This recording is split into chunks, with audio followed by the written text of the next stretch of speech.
Saya akan bacakan. Diplomasi internasional mengandung dimensi kerjasama sekaligus persaingan. Keberhasilan dalam diplomasi internasional tergantung pada kemampuan negara menawarkan keunggulannya kepada negara-negara lain. Keunggulan tersebut bisa dalam bentuk kebudayaan, ekonomi, pertahanan, dan gagasan solutif. Indonesia memiliki potensi keunggulan untuk ditawarkan dalam diplomasi internasional.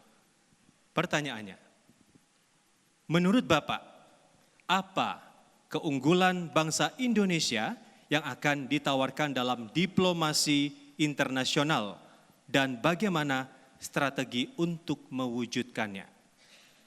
Baik, kesempatan pertama saya berikan untuk calon presiden nomor urut 01 Bapak Joko Widodo untuk menjawab. Waktunya 2 menit, silakan Bapak.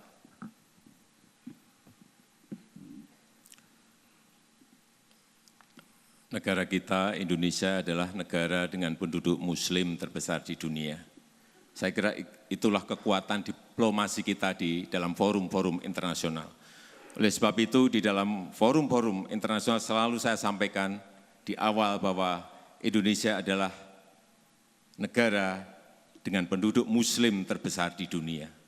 Karena banyak negara lain yang belum tahu mengenai posisi kita seperti itu.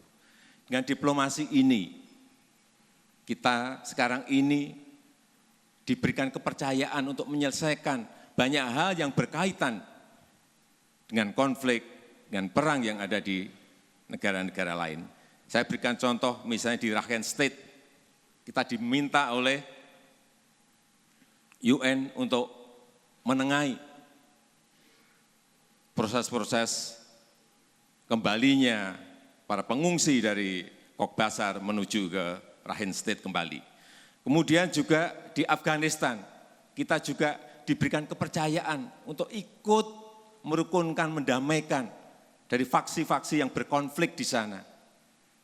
Sehingga inilah juga yang menjadi kekuatan karena kita tidak memiliki kepentingan apapun, baik di Rakhine State, baik di Afghanistan, dan di negara-negara lain. Saya kira kekuatan kita sekali lagi, kekuatan kita sebagai negara dengan penduduk muslim terbesar di dunia ini bisa kita jadikan sebagai modal besar bagi kita berdiplomasi dengan negara-negara lain. Termasuk juga dalam kita menawarkan produk-produk dalam perdagangan dengan luar negeri, ekspor. Saya kira ini juga menjadi sebuah kekuatan besar.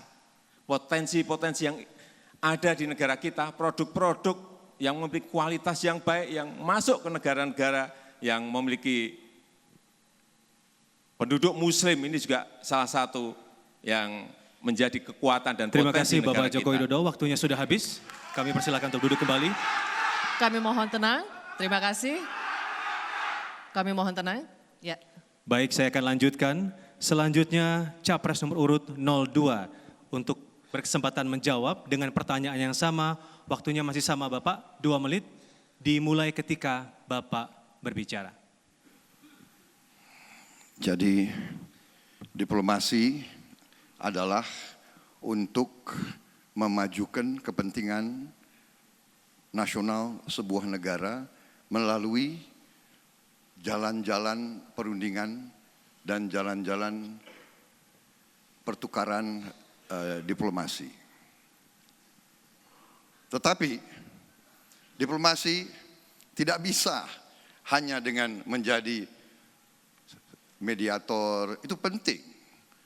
Tetapi ujungnya diplomasi itu harus merupakan bagian dari upaya mempertahankan kepentingan nasional inti sebuah negara. Dan untuk itu diplomasi hanya bisa dan harus di backup oleh kekuatan.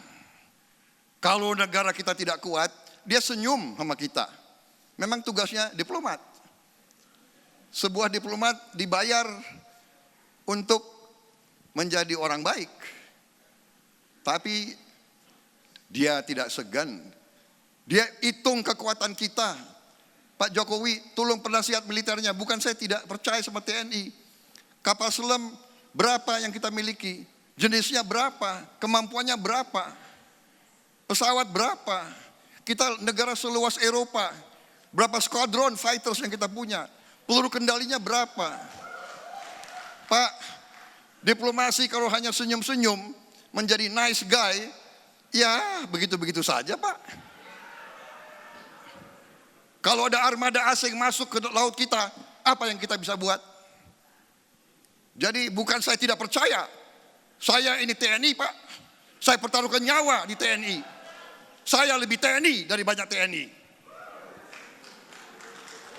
Kami mohon tenang.